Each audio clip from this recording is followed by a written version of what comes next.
Wobbles. It's all an acting game.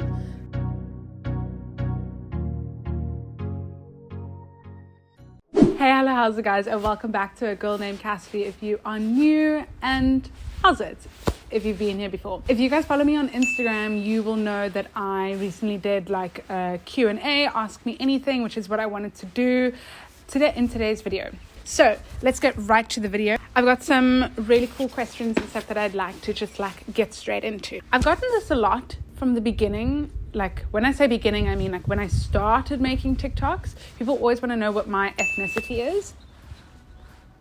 And to put it like bluntly, I'm mixed. So my dad is colored and my mom is white. Sasha Fundenbout wants to know what's it like having a younger sister. All right, so the story attached to this, when my mom told me that she was pregnant with my sister, I literally was like heartbroken. You guys need to take into consideration that I was an only child for 11 years and I was pretty content with that being the case because like more presents for me. So I didn't really enjoy it in the beginning, but she's a great confidant like now, just a person to like have to chat to. But it is quite difficult as she gets older. She like has her own little opinions and stuff. So we do get into squabbles. Am I doing my dream job? Okay, so I actually really like this question. Am I doing my dream job? It's weird. I was having a conversation with my cousin the other day and we were talking about vertical growth versus horizontal growth. Now, if you guys don't understand the concept, it's like you study in school for what you want to do, you go to university, you get the job, you get the promotion, and. That's vertical growth. So in your line of what you've studied, escalating in that. Horizontal growth is exploring. Horizontal growth is the exploration of other ideas, utilizing talents that you may have that may not, add to your vertical growth, but will add to your horizontal growth. So what I've had to do in my life is actually horizontal growth.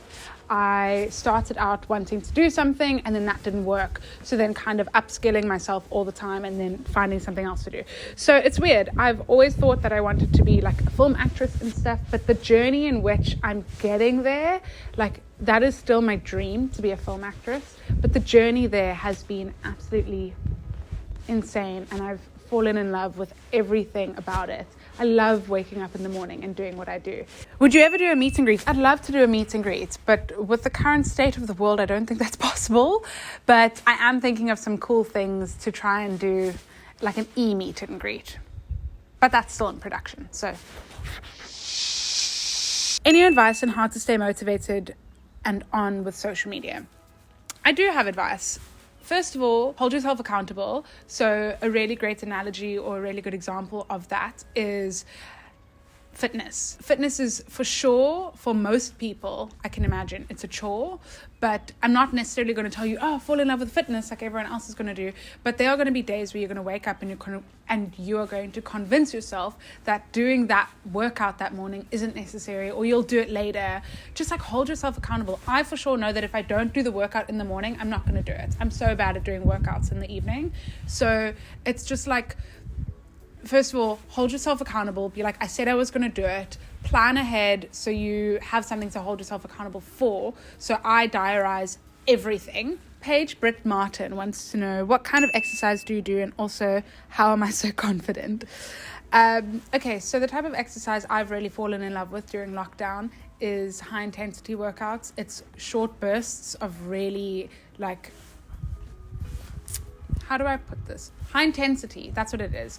And I normally go for about an hour. That's my sweet spot. But I want to touch on the second part of the question. How am I so confident? I get this a lot. I've actually been told by a few people that my confidence may sometimes read as arrogance. And that's the last thing I ever want to be portrayed as is arrogant. But confidence-wise, it's all an acting game. I know this is going to sound quite airy-fairy, but just have faith, like in yourself. Know what your capabilities, like know your worth. My fave healthy restaurant in Cape Town. I'm like obsessed. I know exactly what I'm going to get every time before I even go into the place. It's new health food. Who's my favorite actor or actress? Okay, so as a young girl, I really liked Angelina Jolie, my favorite actress. Also, she's born on the same day, so basically we're the same person. Okay. I love Angelina Jolie. I think her range is incredible, and I also just think she's an awesome person. Like, what she stands for, I think is great. How much time a day do you spend looking after your creativity? Your art is beaut. I spend 90% of my day nurturing my creativity. What made me get into performing and being so comfortable in front of the camera? If you've watched some of my other videos, you will know that I knew from a very young age that I was left of center, and I knew that I wanted to be in the limelight. When it comes to comfort in front of the camera, so I went to acting school, and the one thing they teach you is you're never going to be happy with what you look like on camera. Maybe it adds 10 pounds, or maybe your makeup's off, but you need to stop looking at your appearance. You need to start looking at your performance. And the moment I could compartmentalize the two and say, okay, cool, today I'm looking at what I look like aesthetically, and today I'm looking at like the quality of the content I'm putting out. The moment I could differentiate between the two, it changed everything for me, because I know, like, I've come to terms with the fact that I'm never going to be picture perfect. Nobody is. Where am I from? In Cape Town. So I was actually born and bred in Sea Point. What's my favorite Netflix movie? My favorite movie is The Theory of Everything. But my favorite Netflix series is Brooklyn Nine-Nine. Did I always know that I wanted to be an actor? P.S. I love your videos with all my heart. Oh, thank you. I did. When I started charging my family to watch my silly little dances and skits that I'd made, I knew. The worst lie I've ever told. This might sound quite deep, but I miss you. I think that's the worst lie I've ever told. What do I want to be remembered for, and why? I actually got asked this question the other day. I want to be remembered as that person that made you feel like someone. Have I always been so fit, and what was my journey? Or was it a journey? A lot of people who I find like advocate for fitness and stuff, it's either in their job description or they've had some sort of relationship with it. I just want to let you know that it's totally normal if you don't like fitness, if you don't enjoy it, if you don't enjoy the act of doing a workout. For years, and sometimes still does, it feels like a chore. It doesn't feel fun for me. But again, I think it's all mindset. If you can associate what a workout is to you, then I think it can change into a journey and something you fall in love with. It's like you fall in love with the journey of becoming your best self, physically, mentally, emotionally. If you can create that mindset, I think you can change your outlook on a workout.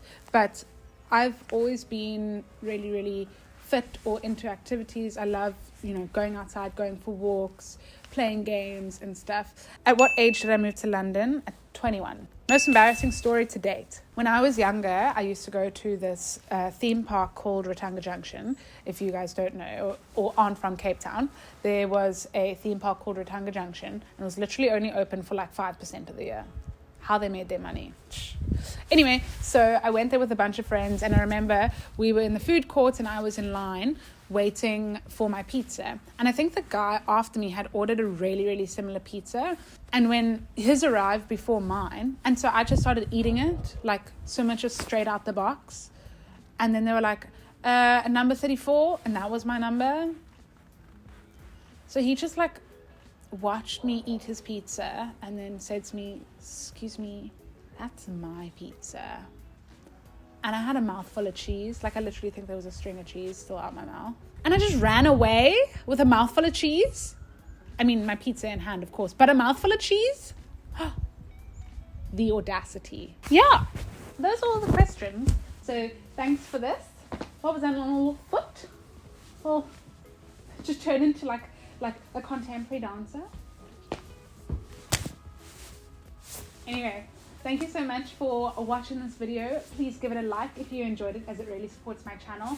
And be sure to click that subscribe button and say that you want notification for my videos, because I put out videos every Wednesday and they're pretty cool.